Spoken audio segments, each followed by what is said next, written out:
दोस्तों, आपका स्वागत है मेरे यूट्यूब चैनल में। आज हम अपनी अगली कहानी लाल पान का बेगम फणीश्वर नाथ रेणु द्वारा रचित कहानी पढ़ने जा रहे हैं।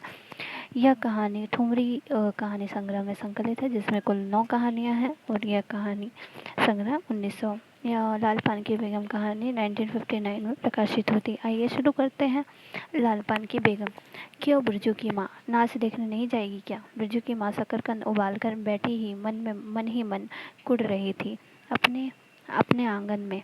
7 साल का लड़का बिरजू शकरकंद के बदले तमाचे खाकर आंगन में लोट-पोट कर सारी देह में मिट्टी मल रहा था। चंपिया के सिर भी चुड़ैल मंडरा रही है। आधे आंगन धूप रहते जो गई है सहुआन की दुकान छोवा गुड़ लाने, सो अभी तक नहीं लौटी। दिया बाती की बेला हो गई है। आए आज लौट के जरा। बागड़ बकरे की देह के कुकुर माछी लगी थी, इसलिए बेचारा बागड़ रह रहकर कूद फांद कर रहा था। बिरजू की माँ बागड़ पर मन का गुस्सा उतारने का बहाना ढूंढ कर निकाल चुकी थी। पिछवाड़े की मिर्च की फूली गाछ। बागड़ के सिवा कौन किसने का लेवा किया होगा? बागड़ को मारने के लिए वह मिट्टी का छोटा ढेला उठा चुकी थी कि पड़ोसिन मखनी बुआ की पुकार सुनाई पड़ी। क्यों बिरजू की माँ नाच देखने नहीं जाएगी क्या? बिरजू की माँ के आगे नाथ और पीछे पगैया न हो तब न फुआ। गरम गुस्से में बुझी नुकीली बात फुआ की देह में धस गई और बिरजू के माँ ने हाथ के ढेले को पास ही फेंक दिया। बेचारे बागड़ को कुकुर माछी परेशान कर रही है। आहा, आए आए हर आए आए। बिरजू ने लेटे ही लेटे बगाड़ को एक डंडा लगा दिया। बिरजू की माँ की इच्छा हुई कि जाकर उसी डंडे से बिरजू का भूत भगा दे, किंतु नीम के पास खड़ी पनभरनियों की खिलखिलाहट सुनकर रुक गई। बोली, ठहर, तेरे बप्पा ने बड़ा हथछुटा बना दिया है तुझे। बड़ा हाथ चलता है लोगों पर, ठहर। मखनी बुआ नीम के पास झुकी कमर से घड़ा उतारकर पानी भरकर लौटती पनभरनियों में बिरजू की माँ की बहकी हुई बात का इंसाफ करा रही थी। जरा देखो तो इस बिरजू की माँ को। 4 मन पाट का पैसा क्या हुआ है? धरती पर पाँव ही नहीं पड़ते। इंसाफ करो। खुद अपने मुंह से 8 दिन पहले ही गांव की गली गली में बोलती फिरी है। हाँ, इस बार बिरजू के बप्पा ने कहा है बैलगाड़ी पर बिठाकर बलरामपुर का नाच दिखा लाऊंगा। बैल अब अपने घर है तो 1000 गाड़ी मंगनी मिल जाएगी। सो मैंने अभी टोक दिया। नाच देखने के वाली सब तो कौन पौन कर तैयार हो रही है, रसोई पानी कर रहे हैं। मेरे मुंह में आग लगे। क्यों मैं टोकने गई? सुनती हो क्या जवाब दिया बिरजू की माँ ने। मखनी बुआ ने अपने पोपले मुंह के होठों को एक ओर मोड़कर ऐंठती हुई बोली निकाली। अरे हाँ हाँ, बिर्र झुकी मैं। या के आगे नाथ और पीछे पगैया ना हो तब ना। आ जंगी की बतोहू बिरजू की माँ से नहीं डरती। वह जरा गला खोल कर ही कहती है, फुआ सा सर्वे सित लमेटी सर्वे सेटलमेंट के हकीमत के बादशाह पर फूल छाप किनारी वाली साड़ी पहन के तू भी भटा के भेंटी चढ़ाती तो तुम्हारे नाम से भी 2-3 बीघा धनहर जमीन का पर्चा कट जाता। फिर तुम्हारे घर भी आज 10 मन सोना बंग पाट होता, जोड़ा बैल खरीदता, फिर आगे नाथ और पीछे सैकड़ों पगैया झूलती। जंगी की पतोहू मुँह जोर है। रेलवे स्टेशन के पास की लड़की है। 3 ही महीने हुए गौने की नई बहू को कर आई है और सारे कुरमा टोली की सभी झगड़ालू सासों से एकाध मोर्चा ले चुकी है। उसका ससुर जंगीधारी चोर है, सी किलासी है। उसका खसम रंगी कुरमा टोली का नामी लठैत, इसलिए हमेशा सिंग खुजाती फिरती जंगी की बतोहू। बिरजू की माँ के आंगन में जंगी की बतोहू की गला खोल बोली गुलेल की गोलियों की तरह दनदनाती हुई आती थी। बिरजू के माँ ने एक तीखा जवाब खोज कर निकाला, लेकिन मन महसूस कर रह गई। गोबर की ढेरी में कौन ढीला फेंके। जीभ के झाल को गले में उतार कर बिरजू की माँ ने अपनी बेटी चंपिया को आवाज दी। अरे चंपिया, या आज लौटे तो तेरी मुड़ी मरोड़ कर चूल्हे में झोंकती हूँ। दिन दिन बेचाल होती जाती है। गांव में तो अब बेटर बेस्कोप का गीत गाने वाली पतुरिया पुतोहू सब आने लगी हैं। कहीं बैठ के बाजे न मुरलिया सीख रही होगी हर जाई। अरी चंपिया। जंगी के पतोहू ने बिरजू की माँ की बोली का स्वाद लेकर कमर पर घड़े को संभाला और मटक कर बोली, चल दीदिया चल, इस मोहल्ले में लालपान की बेगम बसती है। नहीं जानती दोपहर दिन और दोपहर रात बिजली की बत्ती भगभग कर लगती है। भगभग बिजली बत्ती की बात सुनकर न जाने क्यों सभी खिलखिलाकर हंस पड़ी।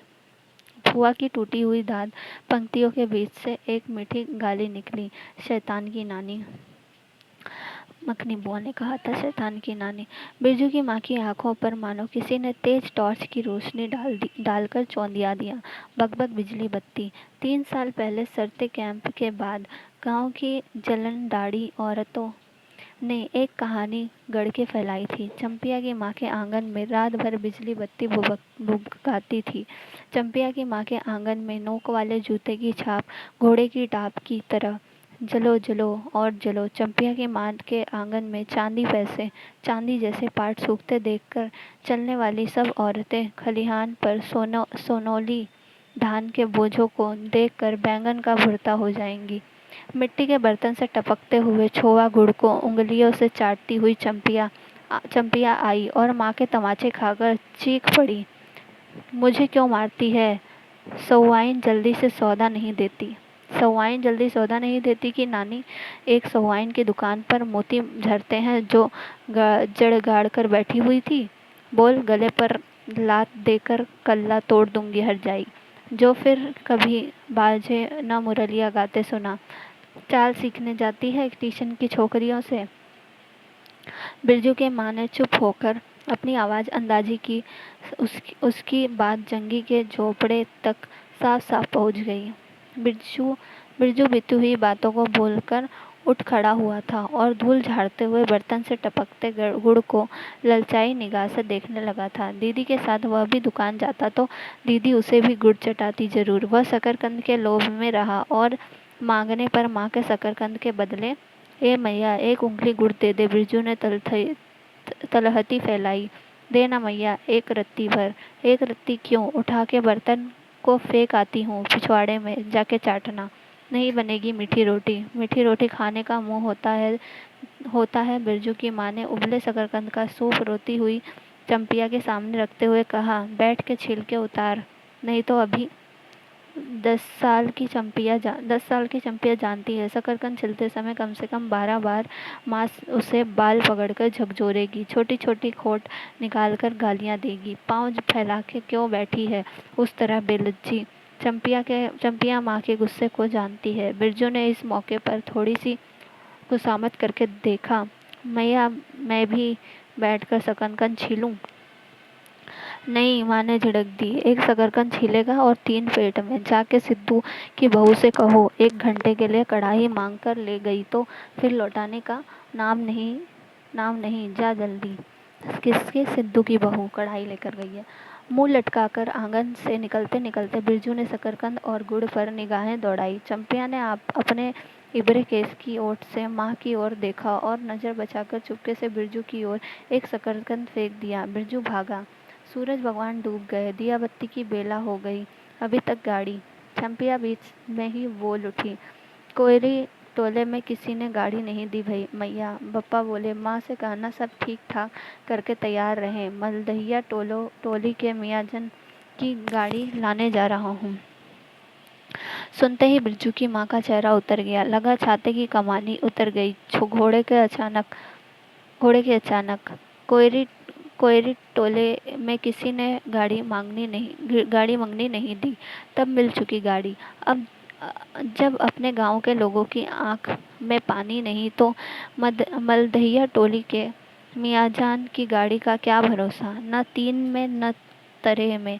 क्या होगा शकरकंद छिलकर रख दे उठा के यह मर्द नाच दिखाएगा, बैलगाड़ी पर चढ़कर नाच दिखाने ले जाएगा। चढ़ चुकी बैलगाड़ी पर, देख चुकी जी भर नाच, पैदल जाने वाली सब पहुँच कर पुरानी हो चुकी होंगी।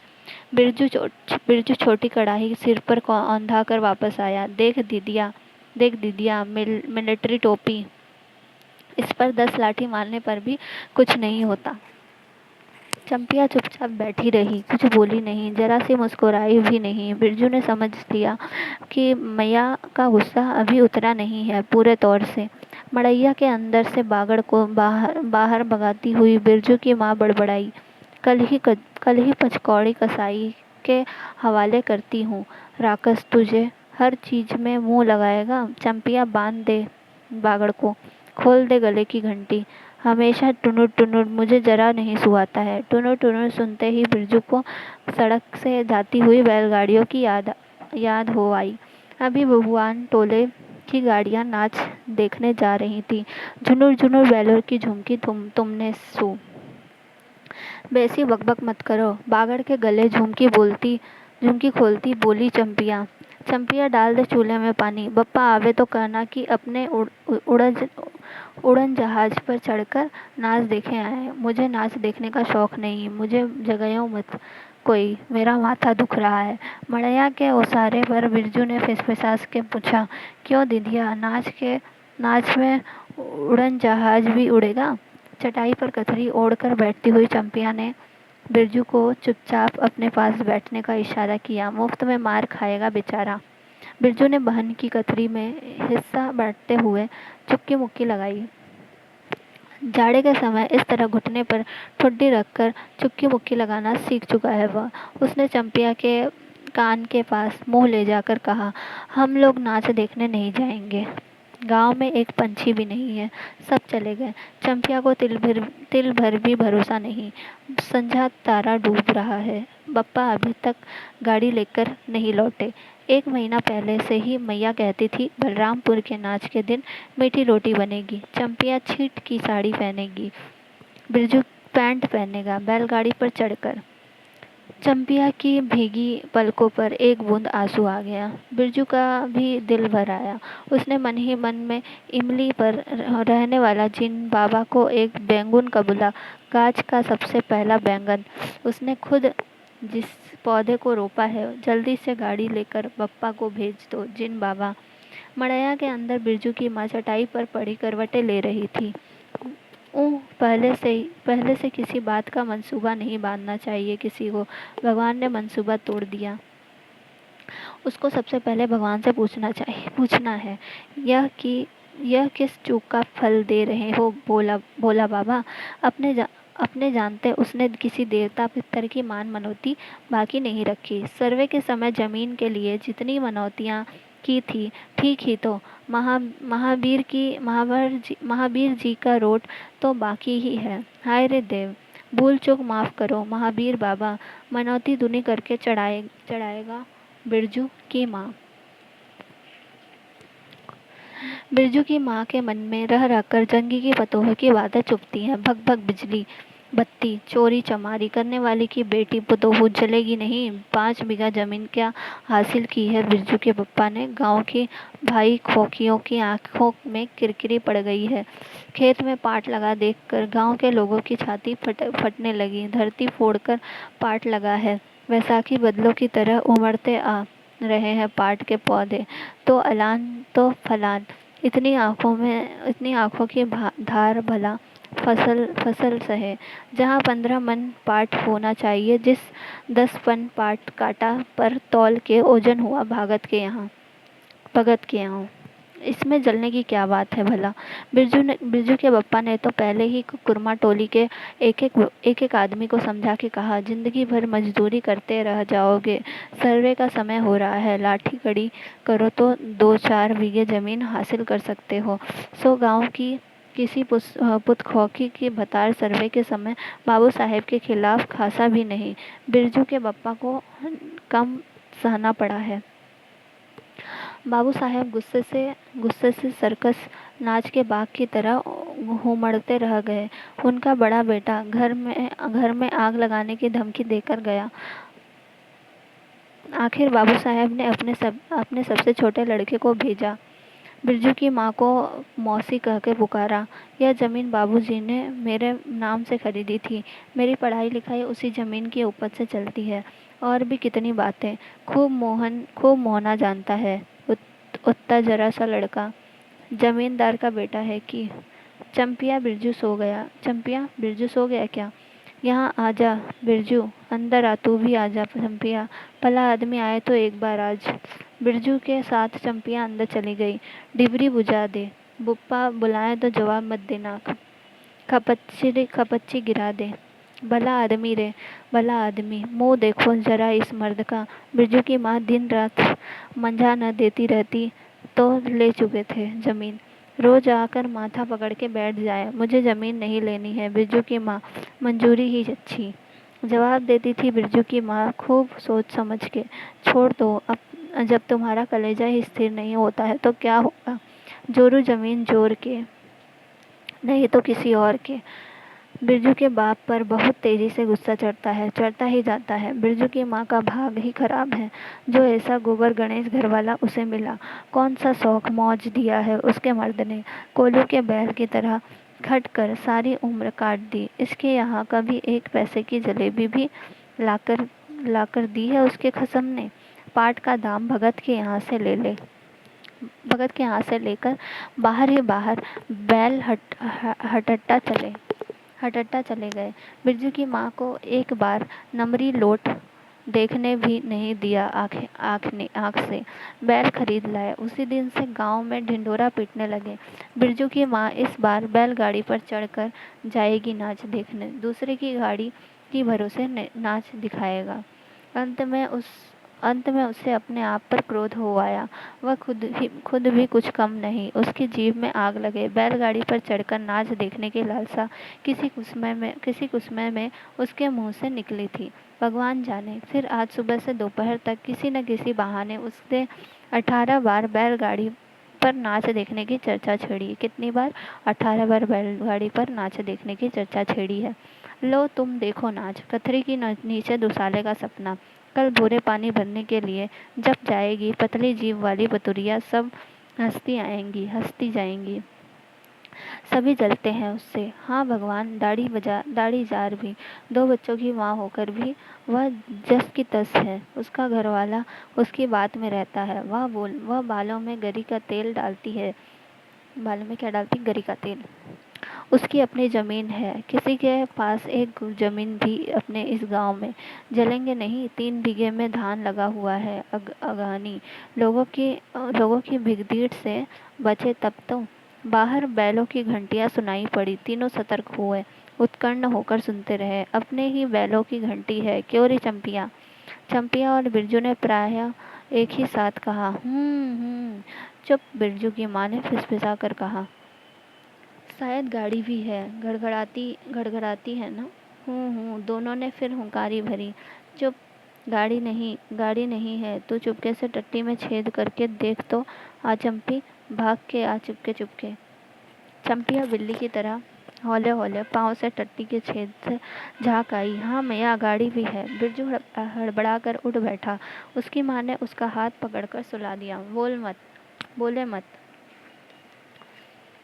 चंपिया भी गुदड़ी के नीचे घुस गई। बाहर बैलगाड़ी खुलने की आवाज़ आई। बिरजू के बाप ने बैलों को जोर से डांटा। हाँ, आ गए घर आने के लिए छाती फटी जाती है। बिरजू की माँ ताड़ गई। जरूर मलदहिया टोली में गांजे की चिल्लम चढ़ रही थी। आवाज़ तो बड़ी खनखनाती हुई निकल रही है। चंपिया, हाँ, बाहर से पुकार कर कहा उसके बाप ने। बैलों को घास दे दे चंपिया।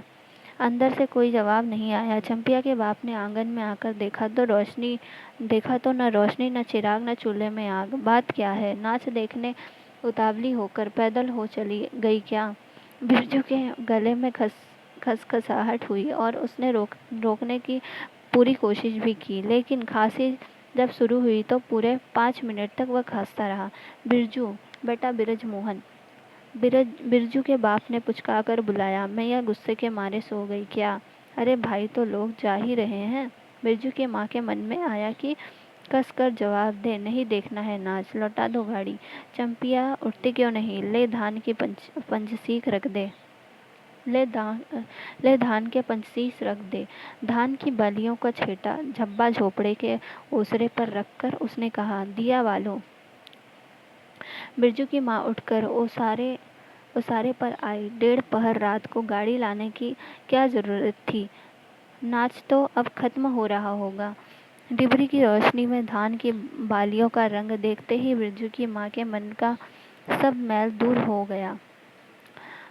धानी रंग उसकी आंखों से उतरकर रोम रोम में घुल गया। नाच अभी शुरू भी नहीं हुआ होगा। अभी अभी बलमपुर के बाबू की संपनी गाड़ी मोहनपुर होटल बंगला से हाकिम साहब को लाने गई है। देखो, इस लाइन को रिपीट कर रही हूँ, नोट कर लेना। नाच अभी शुरू भी नहीं हुआ होगा। अभी अभी बलमपुर के बाबू की संपनी गाड़ी मोहनपुर होटल बंगला से हाकिम साहब को लाने गई है। बलमपुर के बाबू की संपनी गाड़ी मोहनपुर के होटल बंगला से हाकिम को लाने गई है। इस साल आखिरी नाच है।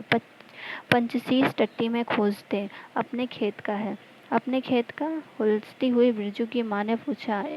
पक गए धान? नहीं, 10 दिन के अगहन चढ़ते चढ़ते लाल होकर झुक जाएंगी सारे खेत की बालियां। मलदैया टोली पर जा रहा था।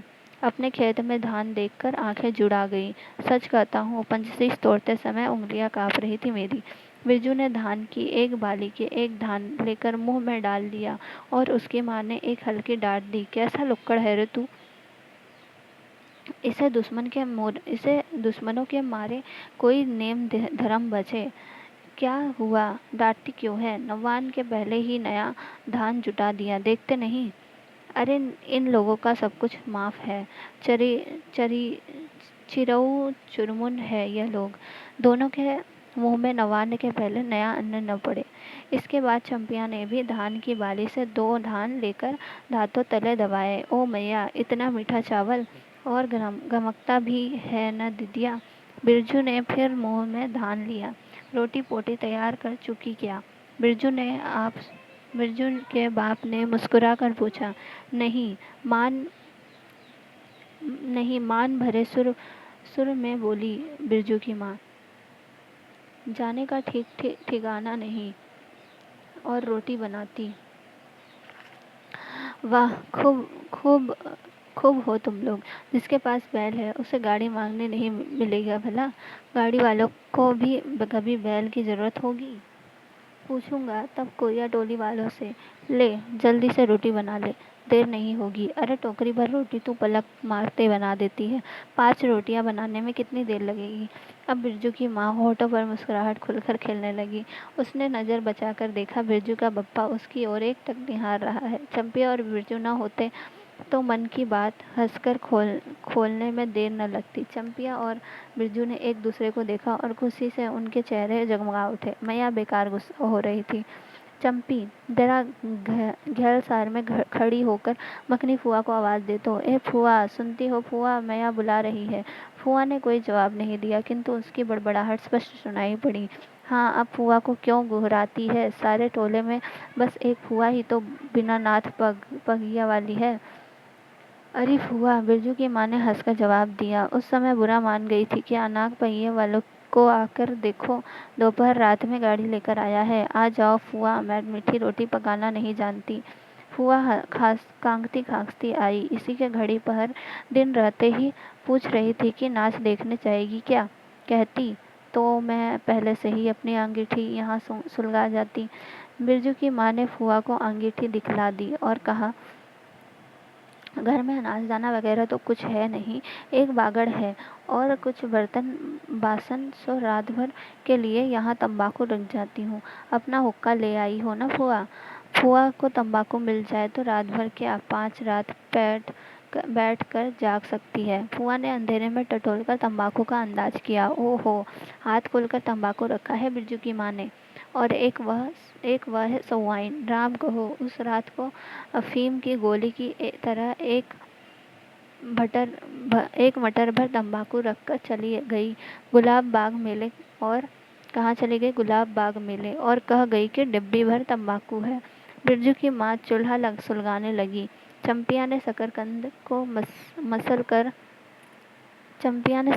मसल कर गोले बनाए और बिरजू बिरजू पर कड़ाही औंधा कर अपने बाप को दिखलाने लगा। मिलिट्री टोपी, इस पर 10 लाठी मारने पर भी कुछ नहीं होगा। सभी ठठाकर हंस पड़े। बिरजू की माँ हंसकर बोली, ताके पर 3-4 मोटे शकरकंद है, दे दे बिरजू को चंपिया, बेचारा शाम से ही। दे दे बिरजू को चंपिया, बेचारा शाम से ही। बेचारा मत कहो, मैं आज खूब सचारा है। सब अब चंपिया चाहकने लगी। तुम क्या जानो गठरी के नीचे मुंह क्यों चल रहा था बाबू साहब का। ही। बिरजू के टूटे दूध के दांतों की फांक से बोली निकली। ब्लैक मार्टिन में 5 शकरकंद खा लिया। हा। कितने शकरकंद खा लिया? 5 शकरकंद खा लिया। किसने? ब्लैक मार्टिन ने। सभी फिर ठठाकर हंस पड़े। बिरजू की माँ ने फुआ का मन रखने के लिए पूछा, 1 कनवा गुड़ है, आधा दूं फुआ? फुआ ने गदगद होकर कहा, अरे शकरकंद तो खुद मीठा होता है, उतना क्यों डालेगी? जब तक दोनों बैल दाना घास खा कर एक दूसरे की देह को जीभ से चाटे, बिरजू की माँ तैयार हो गई। चंपिया ने छीट की साड़ी पहनी और बिरजू बटन के अभाव में पैंट पर पटसन की डोरी बंधवाने लगा। बिरजू के माँ ने आंगन से निकल गांव की ओर कान लगा सुनने की चेष्टा की।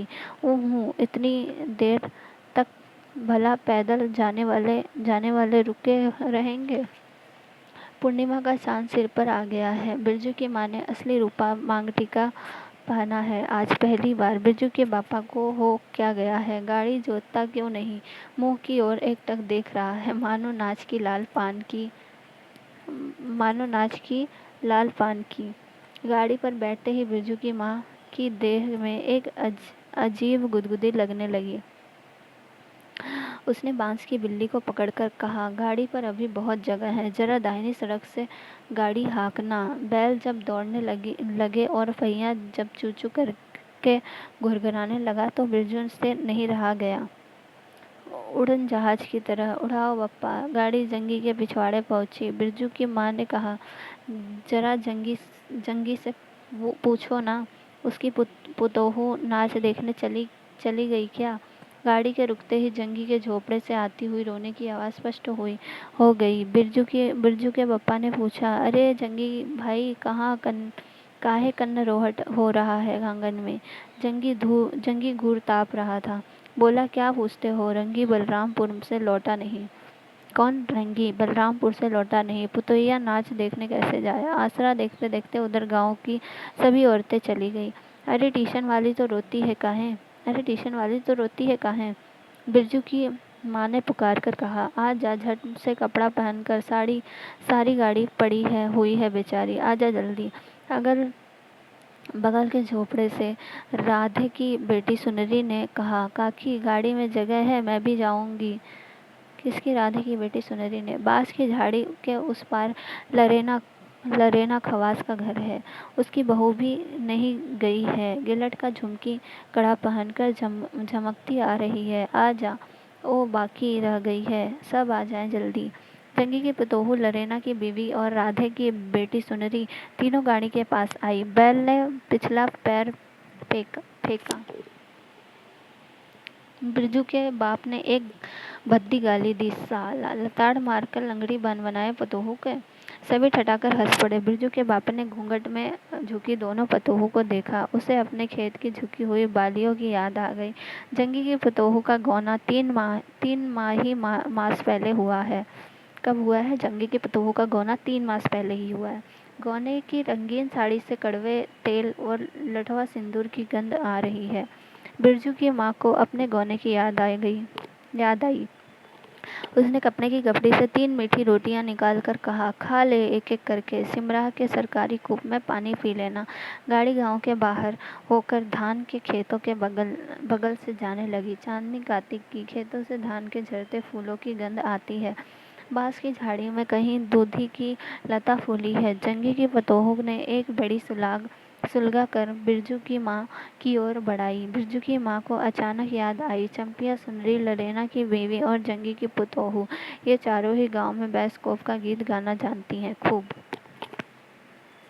गाड़ी की लीक धन खोते के बीच होकर गई।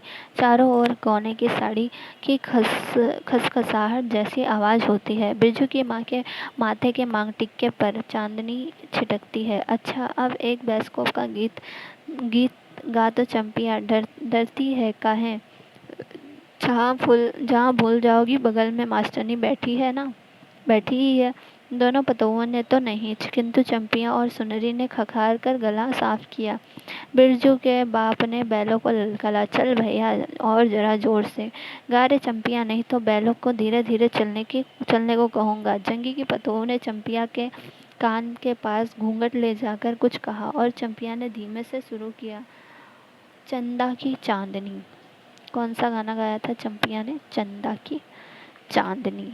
बिरजू को गोद में लेकर बैठी उसकी माँ की इच्छा हुई कि वह भी साथ साथ गीत गाए। बिरजू की माँ ने जंगी की बतोहू को देखा, धीरे धीरे गुनगुना रही है वह भी। कितनी प्यारी बतोहू है। गौने की साड़ी से एक खास किस्म की गंध निकलती है। ठीक ही तो कहा है उसने। बिरजू की माँ बेगम है, लाल पान की बेगम। यह तो कोई बुरी बात नहीं। हाँ, वह सचमुच लाल पान की बेगम है। बिरजू की माँ ने अपनी नाक पर दोनों आँखों को केंद्रित करने की चेष्टा करके अपने रूप की झांकी ली। लाला साड़ी की झिलमिल किनारी, मांग टीका पर चांद। बिरजू की माँ के मन में अब और कोई लालसा नहीं, उसे नींद आ रही है। दोस्तों, हाँ, यह कहानी यहाँ समाप्त होती है। कल हम मिलेंगे अपनी अगली कहानी के साथ। तब तक के लिए धन्यवाद। कृपया करके मेरे इस चैनल को सब्सक्राइब करें और इसे लोग अपने और दोस्तों के साथ शेयर करें ताकि यह कहानी लोग लाइन बाय लाइन पढ़ सकें। तब तक के लिए धन्यवाद।